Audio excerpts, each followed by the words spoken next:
All right, guys. Well, welcome to my first ever screencast. So we'll see how this goes. I'm going to lead you through my modernism PowerPoint, which is something that normally I'd be doing face to face with you. But now you get to do it with just looking at it and listening to me talk. So let's see how it goes. But as you see by the title of this PowerPoint, modernism is the name of our new literary movement.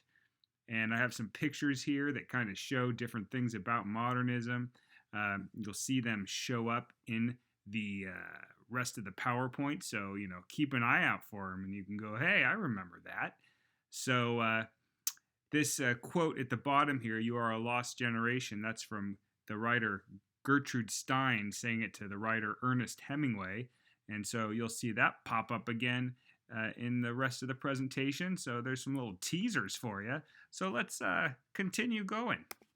So I wanted to give you some, I've said initial definitions here, but really they're characteristics, different things that really make up modernism.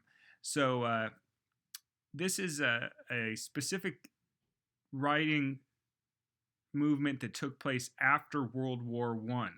And so one of the characteristics in it is that the writers, a lot of them in this period, were struggling to come to grips with post-World War I alienation and the fragmentation of urban life. So, a lot of times when people came back from World War I, they were shell-shocked. They never knew that there could be a war that had been so bad that entire countries could mobilize against each other and just wipe each other out to the kind of degree that they had. So when people came back from that, it was just a whole different way of thinking about the way life worked, and a lot of writers were pretty consumed by this in the modernist period. Because of that, they kind of stopped following a lot of traditions. They kind of didn't see the purpose anymore, and artistically, one of the ways they did this was that they kind of experimented a lot in the way that they wrote. They experimented in their style, and they experimented in the kind of stuff they wrote about. So they stopped following some of the rules of society and stopped following some of the rules about writing. And a lot of this just was part of this new coming modern age. We'll talk about some of the things that changed in the world at this time and why this seemed to be a whole new emergence of a new modern age for them.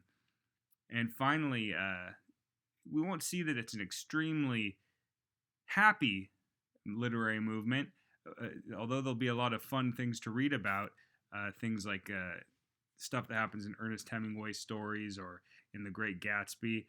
But overall, it's kind of a worldview that's characterized by alienation, fragmentation, and loss. A lot of that coming out of the war.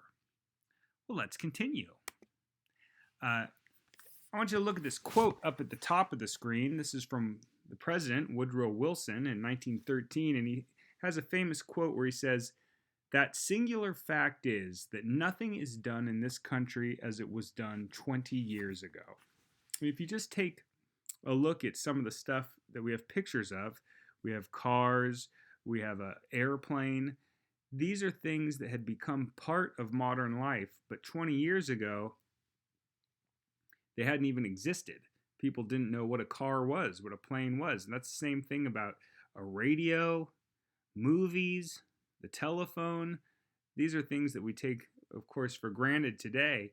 But this was the age where all this stuff was just being invented. So it was completely revolutionizing everyday life.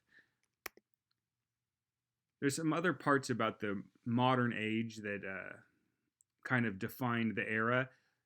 Part of them were demographic shifts, where people that lived in cities, city inhabitants, started to outnumber rural dwellers. That was about in 1920 when that switch happened, where there's more people living in cities than there were out in the country. You had a large migration of African Americans coming from the rural South to settle in northern cities. When we later look at the Harlem Renaissance, we'll see that this is a product of that great migration. And you had a lot of European immigrants coming in at the time. So you had a lot of different people mixing in the cities and a lot of interesting stuff going on. So I mentioned earlier that the biggest historical moment here that influenced the way Americans thought, of course, was World War One. It was then known as the Great War. They didn't know there was going to be a second one, so they didn't call it World War One yet. Now, you have to imagine that for the people that were going to fight it, at first the Americans were a little bit cocky and thought that they could just go over there and show the Europeans how it's done. They fought for idealistic reasons. They would fight for humanity and democratic righteousness, the American way. Uh, they thought that they could just go over there and settle things as they were falling apart out in the old world, showing them the American way. Well, it didn't go as they would have hoped for.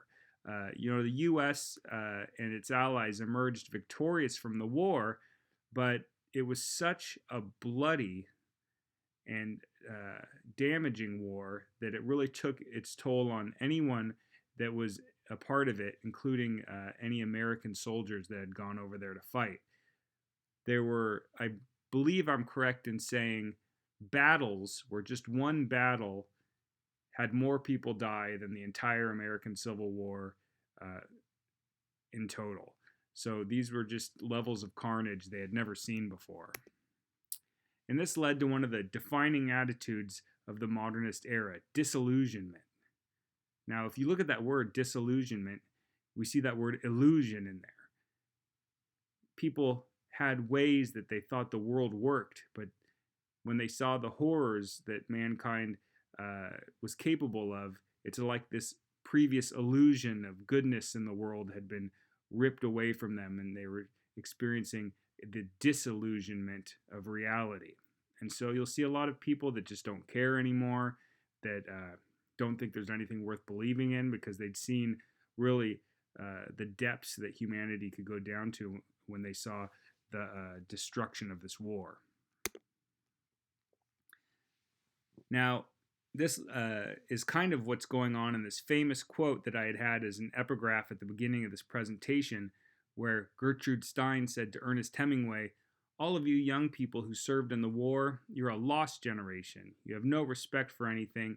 You drink yourselves to death." Now, this is a pretty dramatic quote, and when we read some of their writings, I think we can see that a lot of the writers did have respect for certain things, that they cared about things sometimes very deeply, but there is some truth here that they kind of felt like they were lost when it came to any more important, bigger truths in life after they saw the horrors of the First World War. Well, I think I'm going to end the screencast there. There's more to this, so we'll call this the Modernism PowerPoint Part 1. But the next one's going to do a bit more with specific writers, and we can start introducing that as we start reading their works. All right, guys, thank you, and I'll talk to you tomorrow.